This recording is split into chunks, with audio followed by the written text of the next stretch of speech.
Hello, all. I hope you've had a good day. I've had a good day. It's been a very low-key day. I've watched some series. I watched some movies. I made lunch for my parents.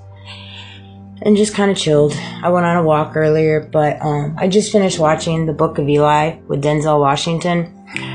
I've seen that movie before, many times. If you haven't seen the movie, it's on Netflix right now, and you should go watch it. Alright? It's an older movie. It's with Denzel Washington. It's a beautiful movie, and it is so much in comparison to what we're going through right now in different ways. Alright? And it's really quite eye-opening, actually, if you think about it. And you watch it, because you're like, whoa. Right? And, my algorithm is all coots and caboodles, you know? Is it coops and caboodles? I don't know what the freaking saying is, but it's all wonky. It's so crazy. I see so many people's accounts getting flagged and dinged, and there's just so much crazy stuff, man. I swear. It's just the mechanics of what they carry in this world in reference to the power when it comes to censorship and stuff is just crazy. That's why you have to operate in numbers, you know, and that's why I'm so proud of Candace and her team and Tucker and Megyn Kelly and just Dave Smith and, you know, all the beautiful people in the spiritual community just doing the hard fight, you know, against the grind of the people that just don't want to admit that there is a problem, a big problem, and said country is at the front of it, you know, and it's crazy. It's freaking nuts. It's absolutely insanity, actually, if you think about it. That said, I'm sure, though, if you're getting paid by said XYZs, yeah, I could see where that would probably be a little bit of a pickle why you couldn't say anything. Now that I say that out loud, golly. I bet there's so many people getting... Anyways, you guys fill in the blanks for your position, okay? I am blessed, thank you God, to not be on that side of the fence. Because at that point, when you take money in reference to that venture, you're literally just becoming chained in bondage. You really are. You've just let go the freedom in your life. You no longer have freedom. You truly don't at that point. You now work for them. You have to act, speak, and believe like they do. Or you will, you know, get canceled. And so, that said, The Book of Eli. Great movie. Divine mission and calling. Chosen individuals tasked by God, purpose protected by the divine guidance. Mission continues despite blindness, faith over sight. Calling bigger than personal comfort. Walk by faith, not by sight. 2 Corinthians 5:7. That's the beauty of it. We all need to walk by faith, not by sight, and we all have to get on the same page. We can beat the system if we operate in numbers, you know, and stand up for one another. Stand up for what is right. For what is right. Stand up against this crazy FBI investigation with Charlie Kirk. Speak on it. Don't sit here and say, oh, I stay out of politics. I don't know. I mean, okay, I get it. And everybody's entitled to their position of it. But I'm telling you, what's happening right now is going to affect your children. If it hasn't already, it's affecting us all. But it's going to affect your children and then their children and their children. And if you watch freaking The Book of Eli, I'm going to show you where it's going to land us. It's going to land us because people are getting to a place where they are taking everything for granted. Everything. Because we have become such a world that lands on materialism and money, greed and power. And when you start running along things where you have so many people that run on money, greed and power, it starts unfolding in the way that it is right now. Eli is guided and defended by God. Battles force of corruption and deception, warriors of light versus manipulators of truth. I mean, it's crazy how much it mirrors what's happening right now.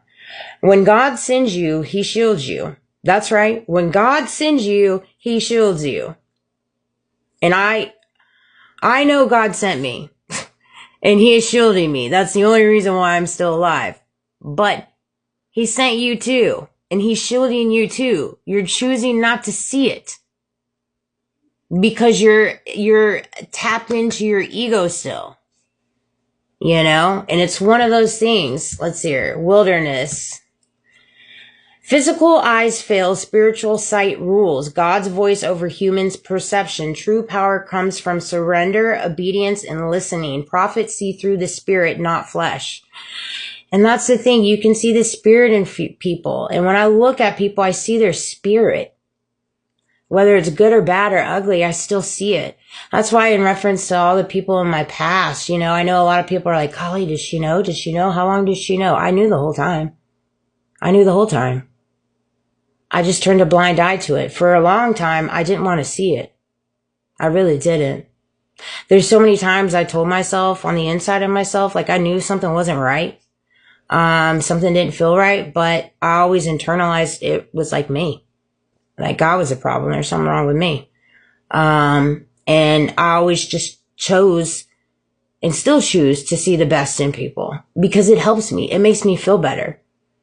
It makes me feel better to choose to see the best in people, even when they're doing me dirty.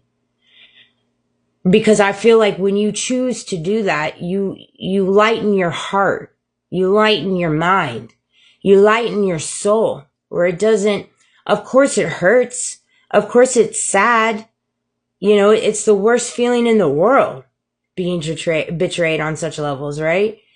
But at the same time, on the other side of that coin, when you choose to always see the best in people and you just recognize the fact that things sometimes outside of them have control of them and they're not really operating in their highest form, because if they were operating in their highest form, they wouldn't be choosing to make the decisions they are. They just wouldn't, right? And so whatever spirit, whatever stronghold, whatever it is that, you know, whether that's jelly, Lord, jealousy, envy, jelly roll, my gosh. Anyways, jealousy, envy, you know, hatred, competition, what are some ego, you know, always wanting to be right, you know, narcissistic thoughts, tendencies, you know, power, money, greed, trips. I mean, all of it, all of these different things are all different types of spirit strongholds, I believe.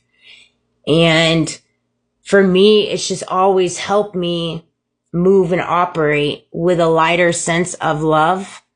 Not only for them, but for myself.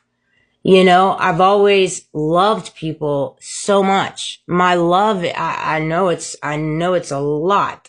I know it can be. I am such a different breed. I know I am.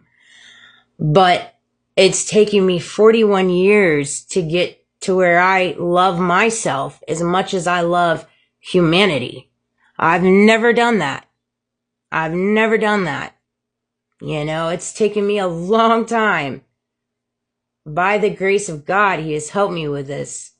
In Jesus. And I want to help people get to the same place I'm at, because it is going to take you loving yourself to where you can then start pouring out love into this world. And this world needs love. Love. It doesn't need any more money. It doesn't need any more people on power trips. It doesn't need people that are living above their means while people are starving, while children are starving, you know, while standing next to and promoting genocide in all different, you know, types of countries. And it's just, there's just so much. There's so much. And it's ludicrous. And to think that these people that promote these things consider themselves Christians is even more crazy. It's absolutely insanity. But then you see the pure evil and how it can take you when you put money and your faith in the same category. It can take you down very, very dirty roads, very, very dark roads. And you can get consumed in the